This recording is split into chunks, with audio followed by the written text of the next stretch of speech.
अवैध बालू खनन नहीं रुका, धरना देने पर मजबूर होंगे विधायक महेंद्र नाथ यादव। जिला अधिकारी से अवैध बालू खनन रोकने का विधायक ने की मांग। खनन नहीं रुका तो सरयू में समा जाएगी किसानों की हजारों बीघा कृषि योग्य जमीन।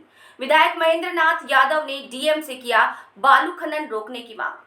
बस्ती समाजवादी पार्टी जिला अध्यक्ष और बस्ती सदर विधायक महेंद्र नाथ यादव ने जिला अधिकारी को पत्र देकर मांग की है कि अवैध बालू खनन पर रोक लगाकर परमिट निरस्त किया जाए। पहले भी उनको लेटर दिए थे, लेकिन अभी इसी चुनाव के बीच में हफ्ता 10 दिन से खनन चालू हो गया, जो अवैध खनन हो रहा है। खनन अधिकारी ने माझा कला में प्रशासन को गुमराह करके 6 महीने का पट्टा करा दिया है। जहां पट्टा हुआ है उसका सीमांकन होने पे वो नदी उस पार नंबर है। एक तो गलत जगह खनन हो रहा है, दूसरे उस खनन होने से, अवैध खनन होने से कई गांव का अस्तित्व खतरे में आ जाएगा। मईपुर के तीनों पूर्वे, गंगापुर, माझा कला और महुआ पार, ये सब गांव का अस्तित्व खतरे में आ जाएगा। ये सब गांव कट जाएंगे और माझा कला, रामनगर और जो है इलाहवा, भगवंतपुर, गंगापुर, मईपुर, महुआ पार, इन सब गांव के हजारों बीघा ज़मीन सरयू नदी की कटान में चला जाएगा।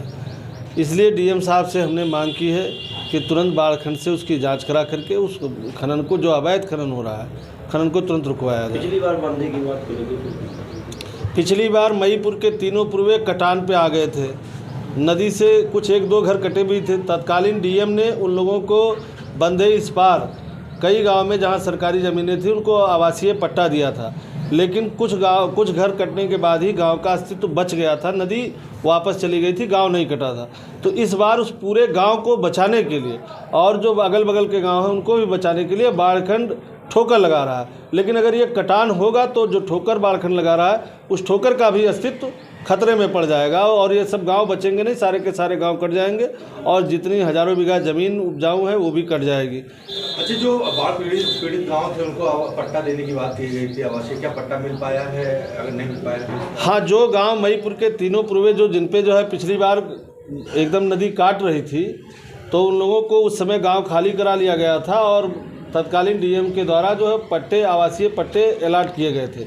लेकिन वो गांव अस्तित्व बच गया था, 1-2 घर ही कट करके गांव का अस्तित्व बच गया था, नदी वापस हो गई थी और पूरे गांव को बचाने के लिए इसीलिए बाढ़खंड इस बार ठोकर लगा रहा है कि जिससे वो गांव का अस्तित्व बचा रह जाए। लेकिन अगर ये खनन होगा तो वो सबसे पहले वही तीनों गाँव कट जाएंगे। और क्या कहे जिलाधिकारी ने? अवैध खनन हो रहा, डीएम साहब ने कहा है कि हम जाँच करके कार्रवाई करेंगे।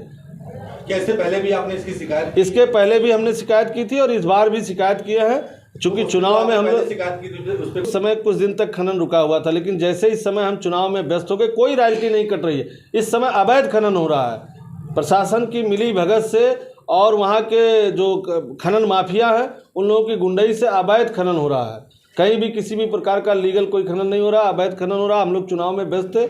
अब हमने आज डीएम साहब से फिर मैंने दिया है, कार्रवाई होती है तो ठीक है, नहीं कार्रवाई होगी तो आगे जो संवैधानिक तरीका है, लोकतांत्रिक तरीका है, हम लोग उस पर आगे बढ़ेंगे, अनशन करेंगे, धरना करेंगे, जो भी समझ में आएगा वो सब सारे रास्ते जो है हमारे लिए ओपन है।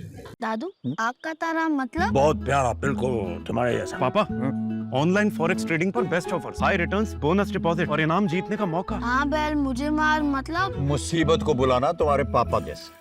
आरबीआई कहता है आकर्षक ऑफर्स का लालच देने वाले अनधिकृत प्लेटफॉर्म्स पर फॉरेक्स ट्रेडिंग करना यानी अपने पैरों पर कुल्हाड़ी मारना। इसका मतलब? इन्हीं से पूछो। समझा पापा।